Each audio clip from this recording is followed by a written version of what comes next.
Join us as we delve into Pope Francis's latest warning about the imminent presence of the Antichrist. Explore diverse theories surrounding the Antichrist's identity and nature, from wealthy billionaires to charismatic religious leaders. Unravel the significance of biblical prophecies and ancient texts in understanding this enigmatic figure. Discover how to discern the anti-Christian spirit and navigate through deception with insights from Scripture. Are we living in the era of the Antichrist? Share your thoughts and insights in the comments section as we contemplate the profound implications of Pope Francis's revelation. Pope Francis warns that the time of the Antichrist is near.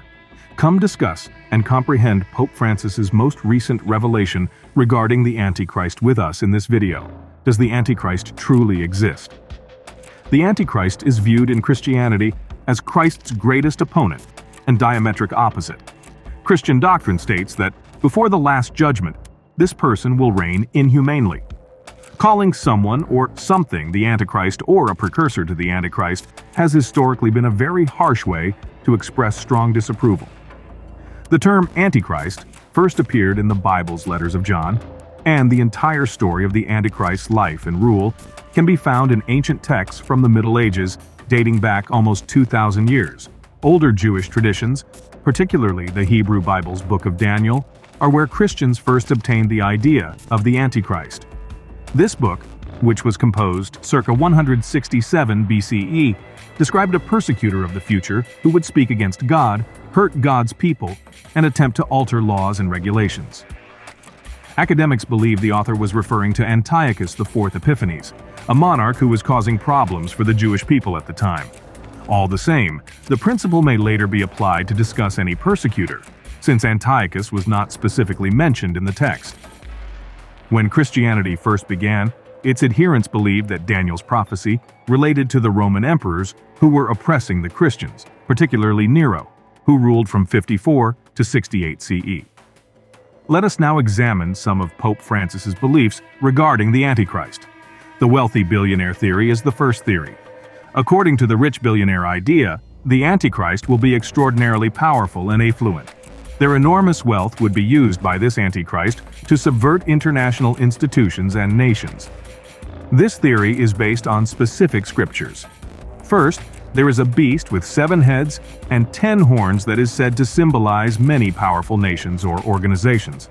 According to this hypothesis, the Antichrist, a wealthy billionaire, may control these establishments. They may be in charge of a major international corporation or occupy a prominent position in politics with ties to numerous countries. Everyone is under the beast's influence, and they respect its might. This demonstrates the amount of power and influence this affluent person could have in the modern era. According to the argument, their enormous riches may give them the ability to control the media, sway public opinion, and even have an impact on political figures. There's also mention of economic domination.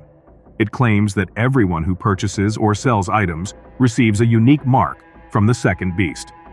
According to the rich billionaire theory, this might represent the Antichrist's capacity to manage world finances. The idea that the Antichrist might be a religious leader is the subject of the following theory, according to which some individuals think. According to this theory, the Antichrist may establish a world religion by cunning deeds and supernatural means.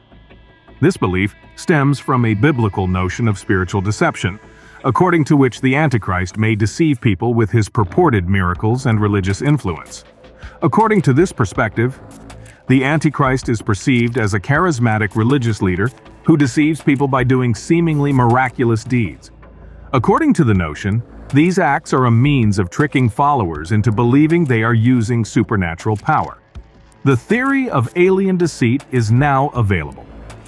Some people also believe that the Antichrist would appear to be an extraterrestrial from another planet due to deception on the part of the devil. This theory is based on the notion that the Antichrist will trick people by using supernatural powers. There have been accounts of individuals on Earth meeting beings from other worlds in cultures such as the Sumerians. Biblical scriptures such as Matthew chapter 24 verse 24 and 2 Thessalonians chapter 2 verse 11 warn about false prophecies and great lies during the end times. According to these tales, mankind and these alien species shared highly developed knowledge. Think about what might happen if an alien visited Earth. They might even inspire reverence, since people would be in awe. Much like some people today are crazy about celebrities. This alien may believe he knows the answers, can explain how Earth came to be, and can solve all of our problems. Many, including those who attend church, might be persuaded to follow them as a result of this. We're still puzzled about how the Earth came to be. Furthermore, an alien could gain billions of followers if they claim to know the answers. The apostate church leader theory is additional. Some people think that the Antichrist may originate from the Christian church, but in a perverted sense, this leader may embrace a distorted version of Christianity that departs from core principles. This concept is based on passages from the Bible that discuss, such as verses 1 and 2 of 1 Timothy chapter 4, concerning individuals giving up on their belief in the end times. Some people can stray from authentic Christian doctrine, which would pave the path for the rise of an Antichrist figure among Christians. The political leader theory is another. According to this view, the Antichrist will be a strong political figure who can bring disparate nations together under a single administration. He may lead people away from God even while he makes promises of riches and peace. This relates to the Bible, particularly Daniel. Verses 23 to 25 of chapter 7 discuss a fourth kingdom that would rule the entire earth and is distinct from the others. This could refer to the Antichrist as the head of a world government. It also speaks of this kingdom ruling the planet, which could allude to the ruler's power over numerous countries by coercion or diplomacy. 10 kings from this realm are mentioned in Daniel 7:24, but the Antichrist is unique and stronger than all of them, even overthrowing 3 of them. This highlights the Antichrist leadership's singularity, maybe as a result of their political acumen or charisma. Finally, verse 25 of Daniel 7 states that the Antichrist will reject God, persecute believers in religion, and attempt to alter laws and times. This could indicate that he will want to shift adoration to himself and modify social norms to suit his beliefs. Because of this belief, individuals have conjectured that every time a well-known person gains power, it could mean that one of the political leaders is the Antichrist. What is the Antichrist's spirit like? Similar to today, a wide variety of doctrines and beliefs were prevalent during the time of John the Apostle. Divergent opinions existed over what was real. John provided his readers with a clear method for separating lies from reality to aid them in navigating this multiplicity. He advised them to check what they heard and to exercise caution. Friends, please examine the spirits to determine if they are from God rather than believing every one of them. Because there are a lot of false prophets in the world nowadays. The first verse of chapter 4 of 1 John.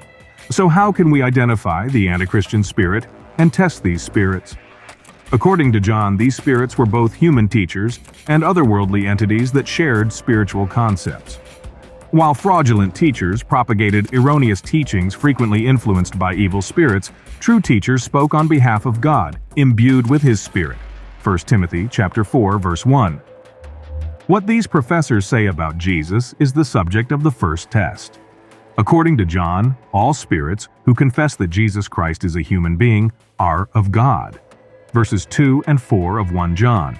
To put it simply, a doctrine is inspired by the Spirit of God if it acknowledges that Jesus, who is entirely God and fully human, came in human form. If not, their teachings ought to be disregarded. This was important in the time of John because people were preaching a heresy known as Gnosticism, which maintained that Jesus was not really flesh and blood, but merely appeared to be human. John also forewarned that the anti-Christian spirit is present in anybody who rejects the version of Jesus found in the Bible. Antichrist signifies opposition to Christ. This spirit is Satan. He influences those who deny Jesus' genuine humanity and divinity. The spirit of the Antichrist propagates myths about Jesus, and the enemy of Christ seeks to mislead people about who he is. Corrupting the gospel entails distorting the facts about Jesus. Satan desires to keep people in the dark and propagate falsehoods about Christ. He steers people away from the truth by lying to them. The Bible predicts that a global dictator known as the Beast in the book of Revelation will exist in the future. This tyrant will be extremely powerful, demand homage, and speak haughtily against the divine. This leader, also known as the man of lawlessness, will have the support of Satan. verse 3 of chapter 2 of 2 Thessalonians. This last Antichrist will represent every trickery and distortion of reality that the Antichrist spirit has always encouraged. The spirit of the Antichrist is still at work today, confusing and deceiving people about Jesus Christ. However, believers are shielded from this spirit of deception by the spirit of truth that resides inside them, so there's no need to be afraid.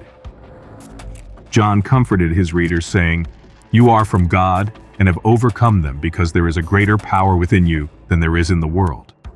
Verse 4 of chapter 1 of John. To put it plainly, we possess a power greater than any deception in the world, the power of God. How do you feel about the Antichrist spirit? Has the day of the Antichrist come? Post a comment below.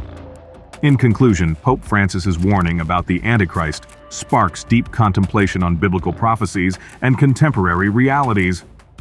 As we navigate diverse theories and discern the anti-Christian spirit, it's crucial to stay grounded in truth and faith. Subscribe to our channel for more insightful discussions on theology, spirituality, and contemporary issues. Let's continue to explore, question, and seek understanding together as we journey through these profound and challenging times. Subscribe now and join our community in pursuing wisdom and discernment.